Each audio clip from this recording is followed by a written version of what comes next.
Assalamualaikum dan salam sejahtera. Nama saya Muhammad Yusfairi binti Yusof, nombor metrik 266638. Sama adik kumpulan saya Muhammad Idahan bin Hakimi Mak Asri, Muhammad Imran bin Muhammad Nazri dan Muhammad Fidaus bin Ilyas. Hari ini saya akan menerangkan tentang syarikat Sri Temin Development Corporation Sdn Bhd, mana kami telah memilih syarikat ini untuk jadikan tugasan kumpulan. Saya akan terangkan berkenaan dengan Sri Temin Development Corporation Malaysia Sdn Bhd, iaitu anak syarikat pada Perbadanan Kemajuan Negeri Kedah, iaitu PKNK. Saya akan terangkan sedikit sebanyak tentang pengenalan syarikat, visi dan juga misi. Pengenalan kepada syarikat Sri Temin Development Corporation Malaysia Sdn Bhd, itu anak syarikat kepada Perbadanan Kemajuan Negeri Kedah, iaitu PKNK, yang terdiri daripada 3 orang ahli lembaga pengarah, iaitu Dato' Haji Abdul Rahman bin Abdullah, Puan Mahiran binti Manan dan juga Cik Junaidi bin Abidin.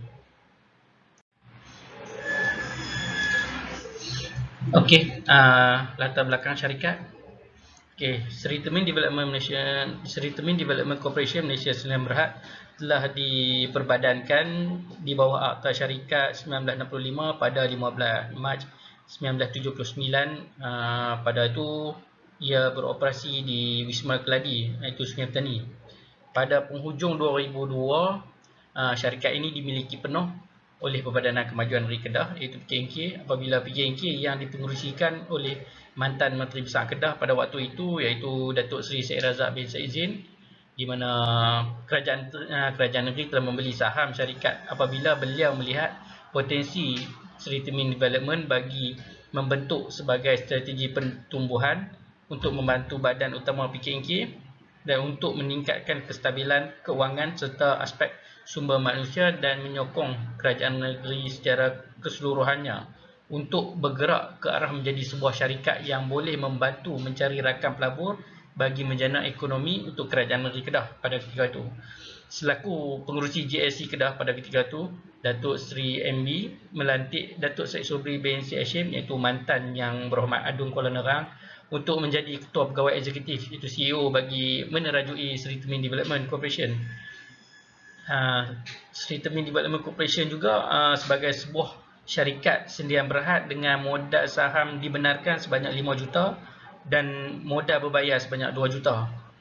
Sri Temin Development Corporation juga telah berdaftar dengan CIDB Malaysia dengan G7 SN dan mempunyai sijil PKK Kelas A.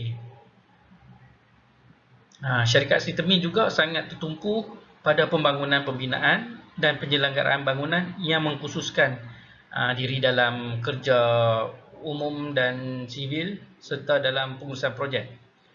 Untuk memenuhi permintaan, syarikat telah membina sebuah pasukan yang kuat dengan kaki tangan teknikal yang berpengalaman untuk memenuhi keperluan industri dan menyediakan sistem operasi yang lengkap ISO 9001:2015 untuk memenuhi keperluan pelanggan.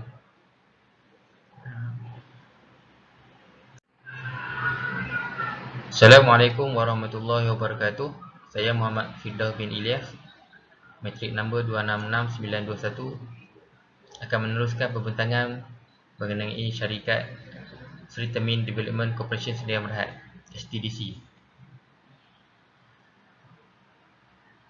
STDC telah mendaftar perlesenan dan persijilan syarikat melalui Suruhanjaya Syarikat Malaysia SSM, melalui Form 24, Form 49, Form 9 dan Form 44.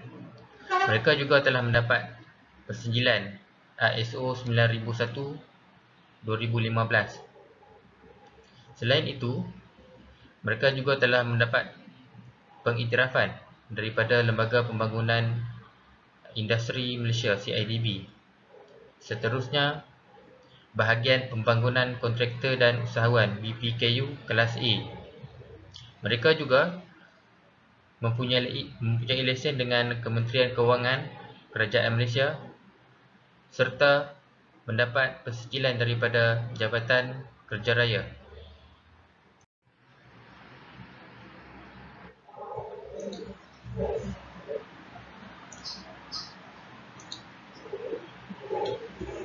BC STDC is committed to become the leader in facilitating excellent living environment through high quality and innovative construction and development project. Manakala BC STDC adalah leading the industry with professionalism, dynamism and unprecedented commitment toward excellence. Produk dan perkhidmatan STDC. Mereka adalah sebuah syarikat yang mengutamakan perkhidmatan sebagai pemaju dan menyediakan perkhidmatan kontraktor dalam bidang kerja-kerja awam, pengurusan projek dan pengurusan perkhidmatan bangunan. Ini adalah contoh projek semasa, iaitu cadangan pembangunan infrastruktur bagi 135 unit rumah dan 1 unit surau di sebahagian Pasir B Kulim Golf dan Country Resort.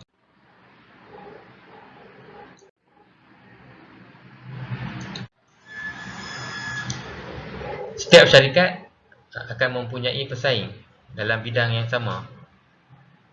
STDC mempunyai pesaing dari segi pembangunan dan pembinaan. Dalam konteks pembangunan, Bina Darul Aman Berhad merupakan pesaing utama bagi STDC. William High Tech, Jasing Group Sdn Bhd, GPC Development Sdn Bhd dan Teguh Harian Group Sdn Bhd. Manakala dalam bidang pembinaan, Bina Darul Aman Berhad, THB Maintenance Sdn Bhd, Pemodalan Kedah Berhad, Kusima Group Sdn Bhd dan Mega Sasa Sdn Bhd juga menjadi pesaing kepada STDC. Sekian dahulu pembentangan daripada saya. Tajuk seterusnya akan dibentangkan oleh rakan-rakan dari grup kami. Sekian, terima kasih. Bismillahirrahmanirrahim. Assalamualaikum warahmatullahi wabarakatuh. Nama saya Muhammad Idham Hakim bin Asri, bernombor metrik 266599. Baik, saya akan membentangkan bagi subtopik isu strategik dan juga masalah bagi syarikat Sri Termin ini. Okey, baik, yang pertama ialah syarikat banyak melibatkan dalam pelbagai expo hartanah supaya sentiasa dapat mengetahui perkembangan semasa. Jadi masalah di sini kalau Sri Termin tak buat begini, jadi syarikat akan terlepas tentang isu-isu semasa. Jadi untuk menangani masalah tersebut, syarikat harus melibatkan diri dalam pelbagai expo hartanah yang dianjurkan oleh mana-mana pihak, terutamanya kerajaan negeri, supaya mereka sentiasa up to date dengan perkembangan semasa yang berlaku lah. Seterusnya, syarikat sentiasa menghantar para pekerja menghadiri kursus-kursus penting yang berkait rapat dengan hartanah yang dianjurkan oleh pihak kerajaan maupun badan-badan berkanun. Jadi perkara ini amat penting bagi untuk menyiapkan diri para pekerja di dalam syarikat, untuk memantapkan diri ilmu pengetahuan dan amalan yang akan diamalkan di dalam syarikat nantilah. Hal ini penting untuk mereka hadir kursus-kursus ni. Seterusnya, syarikat banyak mengadakan perbincangan dengan kerajaan negeri agar dapat menyediakan tapak perumahan ataupun skim pembiayaan pemilik bagi meningkatkan lagi pemilikan perumahan bagi golongan B40 dan M40. Jadi seperti yang sedia maklum, syarikat Sri Termin adalah sebuah syarikat di bawah naungan kerajaan negeri. Jadi menggunakan kelebihan berkenaan, syarikat banyak memberi cadangan dan mengadakan perbincangan bersama dengan kerajaan negeri. Antara cadangan yang dikemukakan adalah memperbanyakkan lagi tapak-tapak perumahan ataupun skim pembiayaan untuk rakyat-rakyat, pembiayaan yang mampu milik bagi kemudahan rakyat untuk memudahkan lagi proses pemilikan rumah bagi golongan, terutamanya golongan yang disasarkan ialah golongan B40 dan M40. Okey, seterusnya,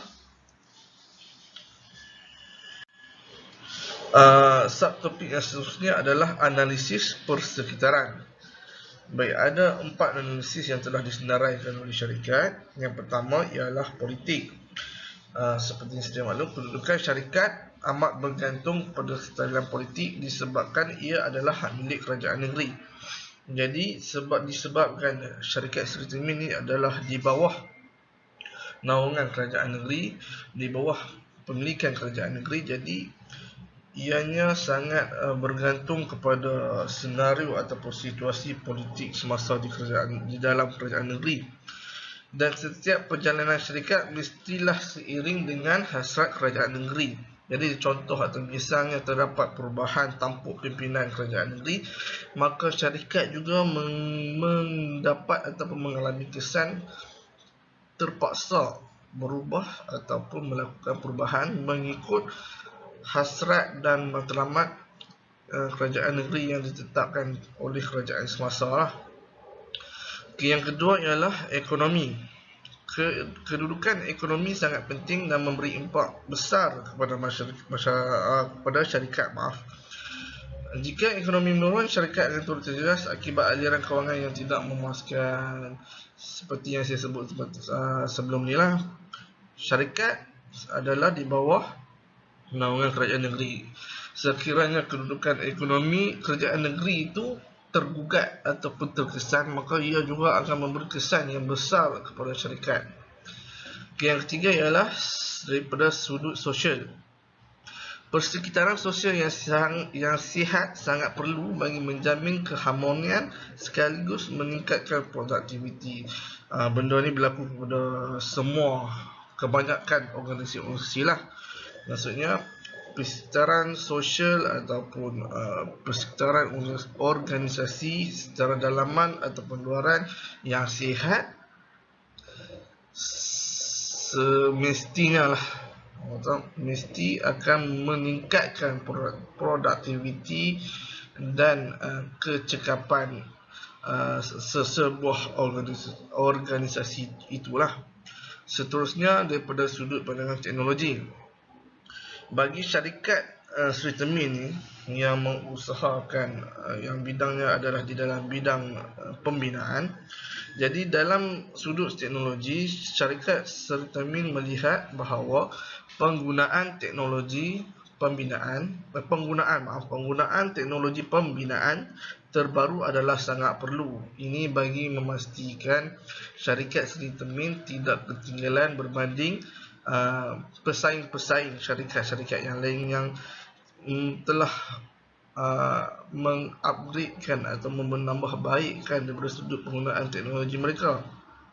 Selain itu, penggunaan teknologi terbaru dalam bidang pembinaan ini juga akan boleh membantu meningkatkan kualiti binaan dan lebih selamat serta menjimatkan. Maksudnya di sini dengan penggunaan teknologi yang terbaru, maka syarikat Sri Termin akan boleh menghasilkan satu produk pembinaan ataupun sebuah projek pembinaan yang berkualiti tinggi serta selamat digunakan, di samping dapat menjimatkan daripada sudut penggunaan bahan dan sebagainya lah. Seterusnya subtopik strategi formula. Bagi subtopik ini, yang pertama ialah dari sudut kekuatan, syarikat mempunyai banyak tenaga mahir dan jentera yang moden, kedudukan kewangan yang kukuh. Kelemahan pula, syarikat mempunyai pesaing yang terdekat, memerlukan kepekaran dalam bidang jentera. Dari sudut peluang, diberi keutamaan membina projek yang diterbitkan oleh pihak kerajaan negeri. Ancaman yang dihadapi oleh syarikat pula ialah syarikat terikat dengan kedudukan ekonomi seperti kejatuhan mata wang ataupun bencana alam yang dihadapi oleh sesebuah negeri tersebut. Okey. Sekian daripada saya. Pembentangan akan disambung oleh rakan saya yang lain. Sekian, terima kasih. Assalamualaikum warahmatullahi wabarakatuh. Saya Muhammad Imran bin Muhammad Azri, nombor metrik 266601. Saya akan menerangkan tentang hala tuju dan masa depan syarikat. Pertama, syarikat akan menaiki taraf jentera yang berkaitan dengan pembinaan.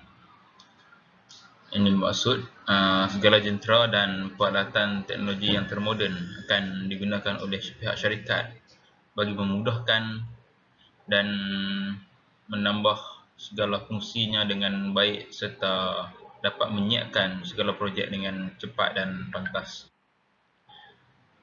Kemudian, syarikat akan menerapkan teknik pembinaan baru dan ia juga sama dengan menerapkan atau menggunakan bahan pembinaan baru. Sebagai contoh, pihak syarikat telah banyak menggunakan sistem bata ABS, iaitu bata ini tidak perlu lagi plaster pada permukaan dinding kerana ia menggunakan interlock brick system. Sekaligus ia dapat menjimatkan kos bahan simen sebagainya. Secara tidak langsung, permukaan di tempat pembinaan agak bersih.